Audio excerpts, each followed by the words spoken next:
Markus, I like to look at the tension between the realists and the anti-realists, and I've talked to a lot on both sides, and some are really radical.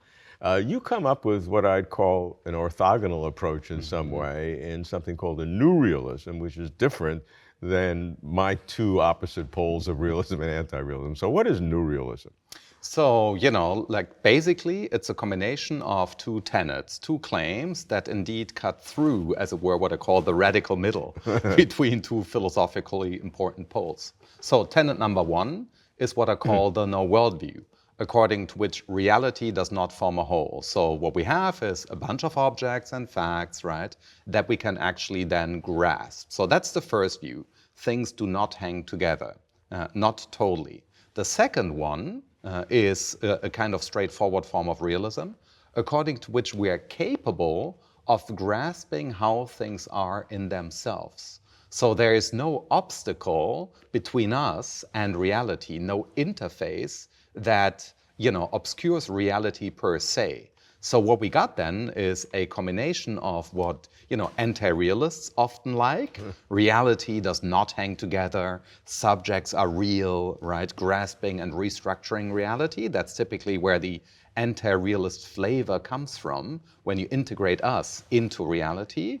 And the realist bit is just ordinary realism, but with the additional view that there's absolutely nothing that mediates between us and reality apart from us. Yeah. So to be precise, the second tenet is typical realism. There's something really out there and exists mind independent.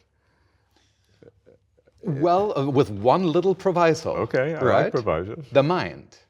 So the mind cannot be mind independent. So on the picture that I have, right, Okay. of course, a lot of reality, maybe most of it, if we could count it, right, is mind independent. Okay. So I'm nowhere near denying that. Okay, all right. So we're carving out the mind, consciousness, Yes. whatever, and we'll get to that in other conversations that we'll have. But for all practical purposes, the second tenet that you have is a typical realist thing. Absolutely. Okay. I'm very happy with that. Right. Now, the first tenet you have is consistent with anti-realism, but it's not the same kind of social construction or radical empiricism that we can only, we can only just see the surface information and there are no laws, there are only regularities, that type of thinking.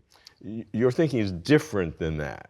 Absolutely, because that thinking, right, has typically two sources, right? One source, which you mentioned, from the empiricist and radically empiricist tradition, that source points out that we need instruments and theories and models to grasp reality even at our best, epistemic best, science, right?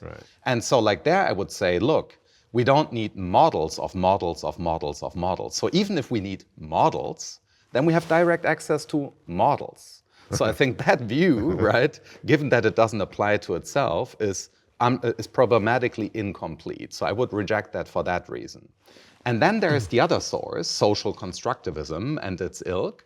And those people, their motivation is to say, look, a lot of things are only real because we make them real. We construct societies, maybe we construct math, certainly we construct courts and so forth, right? So, or the value of money.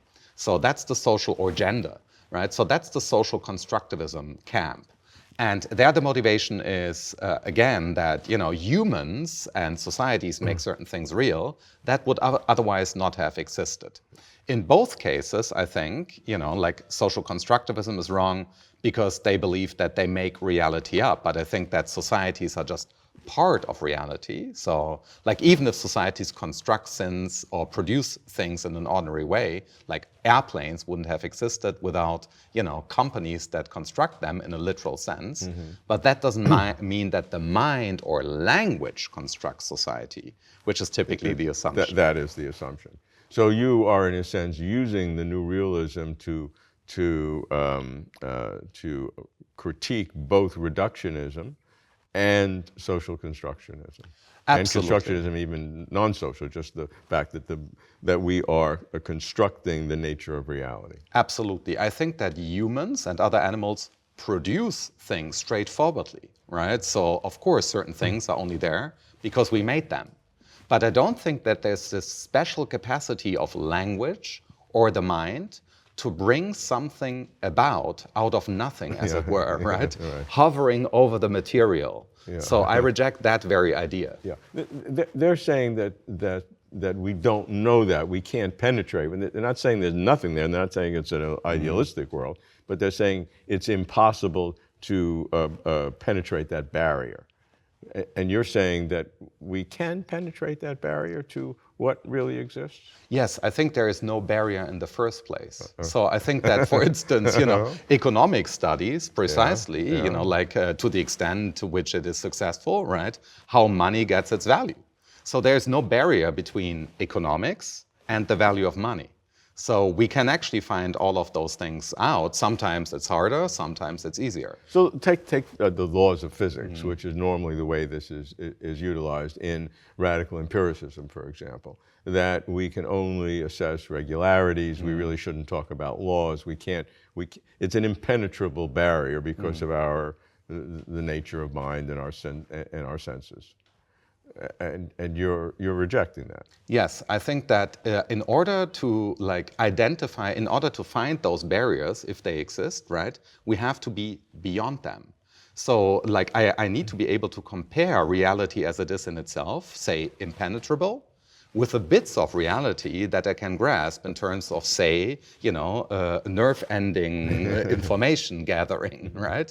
And that very comparison presupposes that I did what I claim I can't do, namely that I saw reality for what it is, impenetrable, and then compared it to the luminous bits. So what are the implications of that? So the implications are, at the end of the day, quite radical. I think it means that our mind and thinking is immediately out there, always already dealing with reality in its unreduced complexity.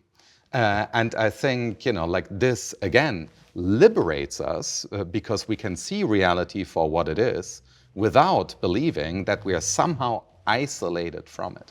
And so the reality is an innumerable, perhaps an infinite number of particles in the most general sense of the word, particles, things out there. This is just this mass of infinite objects of different kinds, and that's what we're perceiving.